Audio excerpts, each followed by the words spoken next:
हम पढ़ेंगे कि CPK की वैल्यू, स्टैंडर्ड वैल्यू जो है CPK इजिकल टू 1.0 या CPK इजिकल टू 1.33 या CPK equal to 1.50, 1.67, CPK equal to 2 किस तरह से आती है, इसका जो है हम देखेंगे कि जो नॉर्मल डिस्ट्रीब्यूशन कर्व है उसके थ्रू जो है हम इसका कैलकुलेशन करेंगे। इसमें थोड़ा सा आपने को आसानी होगी। जैसे यहाँ पर आप देखिए नॉर्मल डिस्ट्रीब्यूशन कर्व है और हमारे पास एक सॉफ्ट का साइज है जिसका साइज है 12.950 plus minus 0.015, 15 micron plus minus का उस पर टॉलरेंस है और 12.950 उसका साइज है। तो इसमें हमारा ये जो नॉर्मल डिस्ट्रीब्यूशन कर्व है इसमें अपर स्पाइड लिमिट हो जाएगा 12.965, मीन तो है 12.950, तो 15 माइक्रोन प्लस करेंगे तो अपर स्पाइड लिमिट हो जाएगा 12.965 और लोअर स्पाइड लिमिट हो जाएगा 12.935 और सेंटर लाइन हो जाएगा 12.950। अब इसमें हम जो है अभी देखिए रन चार्ट के, ये रन चार्ट है हमारा x/r चार्ट है, इसमें भी हमारा जो है वही है अपना सेंट्रल लाइन है 12.950 और अपर स्पाइड लिमिट है 12.965 और लोअर स्पाइड लिमिट है 12.935। इसका control limit, upper control limit है 12.960 और लोअर कंट्रोल लिमिट है 12.940, यानी 10 माइक्रोन का प्लस माइनस है अपर कंट्रोल लिमिट और लोअर कंट्रोल लिमिट हो गया और सेंट्रल लाइन से प्लस माइनस 15 माइक्रोन अपर स्पाइड लिमिट और लोअर स्पाइड लिमिट हो गया। अब इसी बेस पर x/r चार्ट या रन चार्ट के बेस पर हम जो है अभी अपना जो नॉर्मल डिस्ट्रीब्यूशन कर्व है इसके द्वारा हम स्टडी करेंगे कि अगर 1 सिग्मा, एक देखिए अगर सेंट्रल लाइन से 1 सिग्मा जो है इसकी वैल्यू है 0.003, एक कैलकुलेटेड वैल्यू है सिग्मा का 0.003 यानी 3 माइक्रोन 1 सिग्मा की वैल्यू है। तो 1 सिग्मा अगर शिफ्ट होता है सेंट्रल लाइन से अपर स्पेसिफाइड लिमिट की तरफ या अपर कंट्रोल लिमिट की तरफ अगर 1 सिग्मा शिफ्ट होता है, उस कंडीशन में हमारा ये जो dated normal distribution curve dated ये है हमारा प्रोसेस का नॉर्मल डिस्ट्रीब्यूशन कर्व है और जो डार्क है अपर कंट्रोल लिमिट और लोअर कंट्रोल लिमिट के बीच का ये जो है हमारा स्पाइक के हिसाब से नॉर्मल डिस्ट्रीब्यूशन कर्व है। तो ये डाटेड वाला आप देखिए ये 1 सिग्मा शिफ्ट हुआ है upper control limit upper specified limit की तरफ। अब इसमें हम जो है ये देखेंगे CPK की जो वैल्यू हम कैलकुलेट करते हैं, CPK में 2 वैल्यू आता है, एक CPK अपर, ये CPK अपर और एक CPK लोअर आता है। अब CPK अपर का फार्मूला हम यूज करेंगे। CPK upper is equal to होता है upper specified limit minus x double bar, x double bar को क्या बोलते हैं, प्रोसेस मीन अपॉन 3 सिग्मा, और लोअर स्पाइड CPK लोअर का वैल्यू होता है x double bar minus lower specified limit upon 3 sigma. अब हम CPKU निकालेंगे।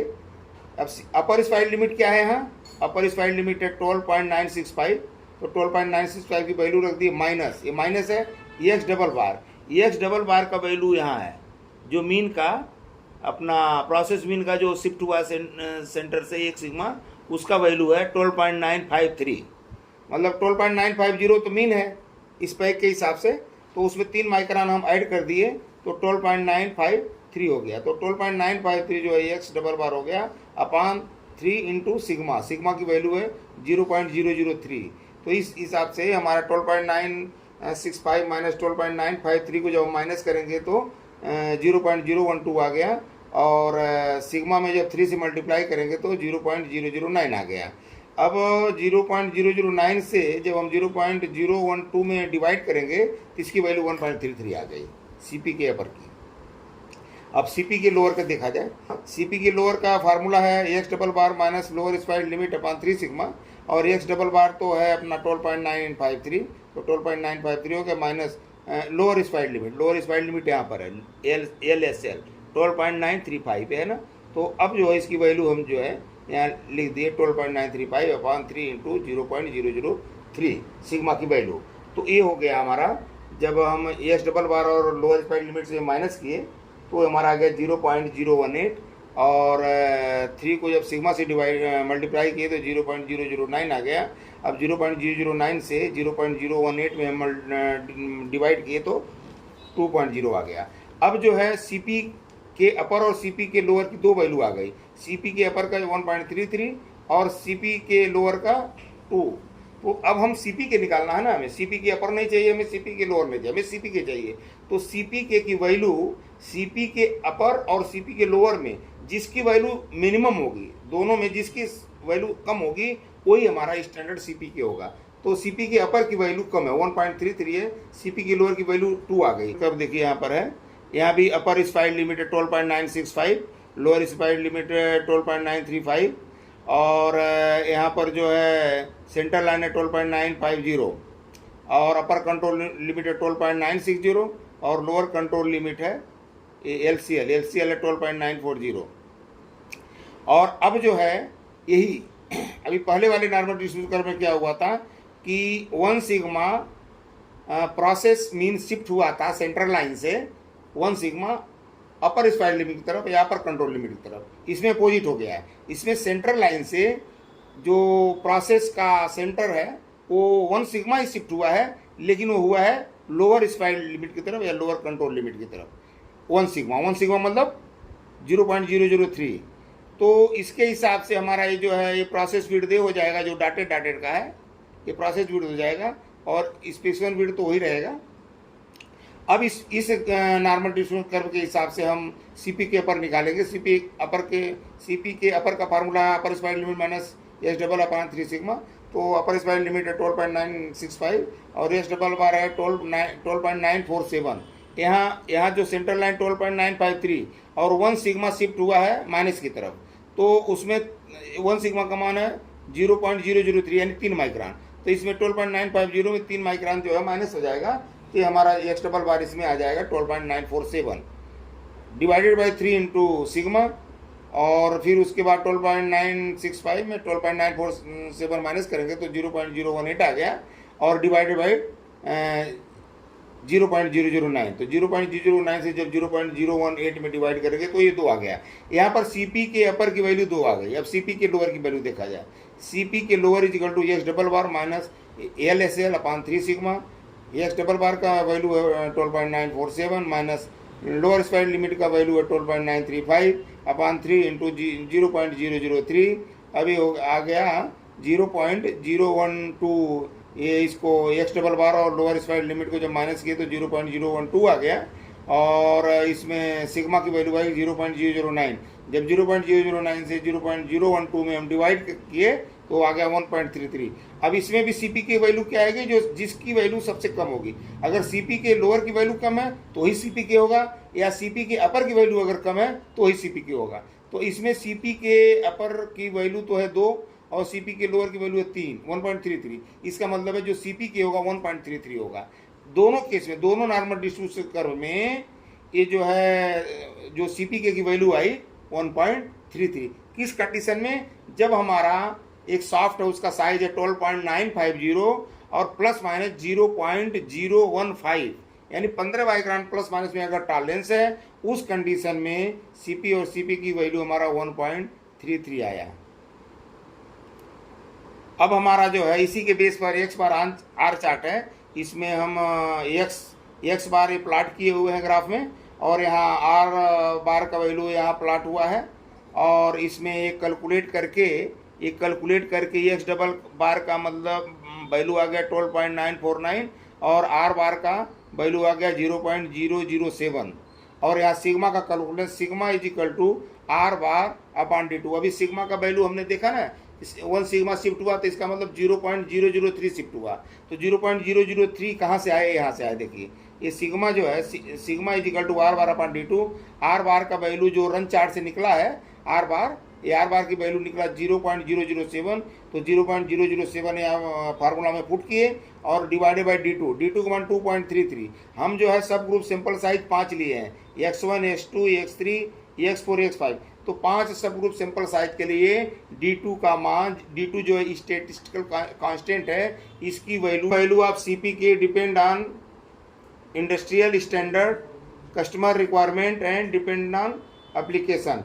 तो CPK का जो वैल्यू है वो कस्टमर के रिक्वायरमेंट के हिसाब से होता है। कस्टमर अगर बोलेगा कि CPK हमारा 1.33 से कम नहीं होना चाहिए तो हम 1.33 करके देंगे। 1.67 अगर आएगा डिमांड करा तो 1.67 हम करके देंगे।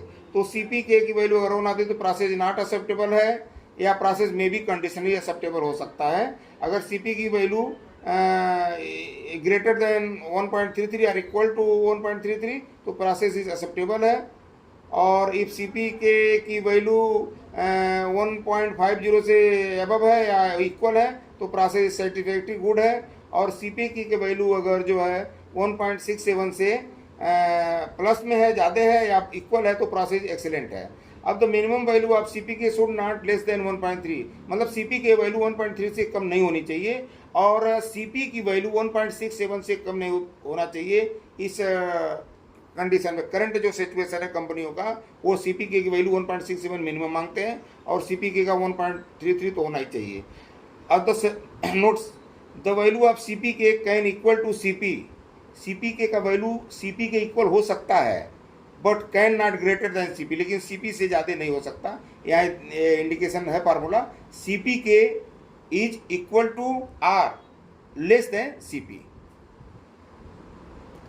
अब जो है CPK की value depend upon the gap, जो CPK की वैल्यू है depend on the gap between shifted process mean and target mean. अब the gap between process mean and target mean as per given run chart, जो भी हमने run chart दिखाया है जिसमें एक शाफ्ट उसका डाया 12.950 है और उस पर प्लस माइनस 0.015 यानी 15 माइक्रोन टॉलरेंस है, तो उसके हिसाब से, उस ग्राफ के हिसाब से या जो हमने नॉर्मल डिस्ट्रीब्यूशन कर्व अभी देखा है उसके हिसाब से if gap is 2 sigma, central line से प्रोसेस मीन जो शिफ्ट हुआ है उसका गैप अगर 2 सिग्मा है, इसका मतलब है means process mean shifted up to 2 sigma from target mean, उस समय CPK का वैल्यू 1 होगा। अगर गैप सेंट्रल लाइन और प्रोसेस मीन के बीच का गैप अगर 1 सिग्मा है तो CPK का वैल्यू 1.33 होगी। और अगर गैप सिग्मा का हाफ है, अगर सेंट्रल लाइन और प्रोसेस मीन का जो शिफ्ट हुआ है उसके बीच का गैप सिग्मा बाई 2 है तो उस समय CPK का वैल्यू 1.50 होगा। और अगर सिग्मा बाई 3 है गैप तो उस समय CPK का वैल्यू 1.55 होगा। और अगर सिग्मा बाई 10 अगर गैप है, सिग्मा का 10वां हिस्सा अगर गैप है तो उस समय CPK की वैल्यू 1.63 होगी। और गैप अगर सिग्मा बाई 25 है तो उस समय CPK का वैल्यू 1.67 होगी।